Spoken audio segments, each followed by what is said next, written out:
உனக்கு ஒன்று தெரியுமா, சின்ன வயசுலேயே அம்மா என் எல்லா பர்த்டேக்கும் எனக்கு நல்லா தலைவாரி இந்த கோயிலுக்கு கூப்பிட்டு வந்துடுவாங்க. நானும் ஒவ்வொரு வாட்டியும் கேட்பேன், அம்மா உங்கள் பர்த்டே எப்போ, உங்கள் பர்த்டே எப்போம்மான்னு. எனக்கு என் பர்த்டேவே தெரியாதுடான்னு சொன்னாங்க.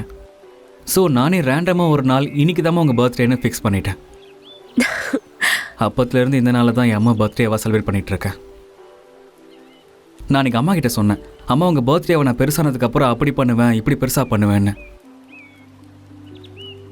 ஆனால் இப்போ செலிப்ரேட் பண்ணுறதுக்கு அம்மா தான் என் கூட இல்லை.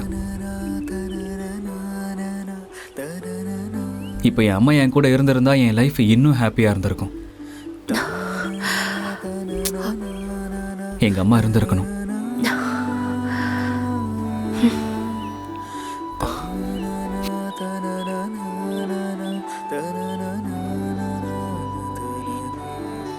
Second time. என்னது அது?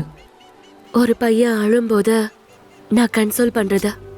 நான் ஒன்றும் அழலை, கண்ணில் ஏதோ விழுந்துருச்சு, அதான் எடுத்துட்டு இருக்கேன். அட பொய் சொன்னா பொன் குழந்தை தான் பிறக்கும்.